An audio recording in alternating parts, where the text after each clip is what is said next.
Hello, হ্যাঁ, উপদেষ্টা মহোদয়রা আমাদেরকে রিকোয়েস্ট করেন যে অন্য পক্ষ অনেক রকম সমস্যা তৈরি করতে পারেন এবং সেই জন্য তারা একটা বিশাল জনসংখ্যা নিয়ে মাঠের দিকে যাওয়ার চেষ্টা করছেন বা চেষ্টা করবেন। যেহেতু আগে থেকে মাঠে আমাদের অনেক লোকজন হাজির আছেন, তো দুই পক্ষ যদি মুখোমুখি হয় তাহলে অনেক বড় সমস্যা তৈরি হওয়ার সম্ভাবনা আছে। ওনাদের এই অনুরোধটাকে কনসিডার করে আমরা মাঠ ছেড়ে দেওয়ার সিদ্ধান্ত নিয়েছি, যেন কোনো রকম সমস্যা তৈরি না হয়। কারণ অতীতে আমরা সরকারের সমস্ত কথা রেখেছি, এইবার আমরা সরকারের এই কথাটাকে সম্মান করছি। আমরা কোনো রকম সমস্যা তৈরি না হয়, শান্তিপ্রিয় দল হিসেবে আমরা সেটাকে ছেড়ে দিচ্ছি। মাঠ ছেড়ে দেওয়ার জন্য আমি আমাদের সাথীদেরকে বলছি এবং যারা আছেন সাধারণ জনগণ তাদেরকে বলছি, মাঠটা ছেড়ে দিয়ে আমরা কামারপাড়া রোড দিয়ে আমাদের পশ্চিম পাশে যে মার্কাজ আছে, মার্কাজের দিকে আমরা সেখানে দিকে গিয়ে যার যার মতো করে আমরা সেখানে সিদ্ধান্ত নিয়ে যার যার মতো করে চলে যাব। আর এই কামারপাড়া দিয়ে বের হওয়ার জন্য, ব্রিজ দিয়ে বের হওয়ার জন্য যাবতীয় আইনশৃঙ্খলা রক্ষাকারী বাহিনী যাবতীয় সহযোগিতা আমাদেরকে করবেন, ওনারা ওখানে সেফটি সিকিউরিটি এনশিওর করবেন। আর এখন এখানে সিদ্ধান্ত হয়েছে সরকার নিজ দায়িত্বে মাঠটা নিয়ে নেবেন, কেউ মাঠের মধ্যে থাকবে না।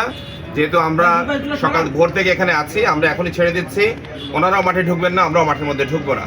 সাথীদের কাছে আমি বিনীত আরজ করছি, কেউ কারোর সাথে ইভেন একটা উঁচু গলায় কথা বলার দরকার নেই। কোনো রকম ক্যাজুয়ালিটি যেন না হয়, কোনো রকম মারামারি না হয়, কোনো রকম সমস্যা তৈরি না হয়। আমাদের সাথীরা এখনই মাঠ ছাড়া শুরু করুক। আর ওনাদের প্রতি উদাত্ত আহ্বান জানাচ্ছি, সরকারের সিদ্ধান্তকে আমরা মেনে নিয়েছি। আমরা যেহেতু মাঠ ছেড়ে দিচ্ছি, ওনারাও যেন ইসলামের স্বার্থে, দেশের স্বার্থে কোনো রকম সমস্যার চেষ্টা না করেন। ওনারাও যেন রাস্তার মধ্যে নেমে না আসেন বা কোনো উস্কানিমূলক বক্তব্য প্রচার না করেন। অ্যাজ ওয়েল অ্যাজ আমাদের পক্ষে সবাইকে বলছি, কেউ যেন কোনো রকম উস্কানিমূলক টেক্সট দেয়া থেকে শুরু করে কোনো রকম ভয়েস দেয়া, কোনো রকম লাইভে যাওয়া, ভুলও আপনারা এটা করবেন না।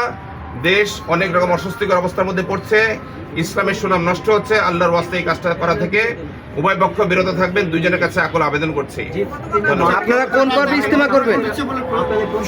যারা মারা গেছেন, আহত হয়েছেন, কোন পক্ষের কে ছিলেন না ছিলেন, এগুলো হচ্ছে এই মুহূর্তে অনেক বেশি জরুরি।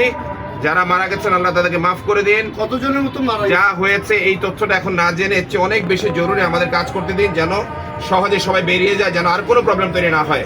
কারণ আপনাদের সাথে আমাদের কথা বলার সুযোগ আছে আরো।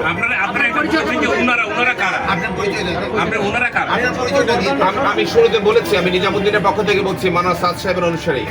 আর জুবাইর পন্থী নামে পরিচিত যারা আছেন, তারা কিছু লোকজন একত্রিত করেছেন মাঠে আসার জন্য, তারা যেন না আসে।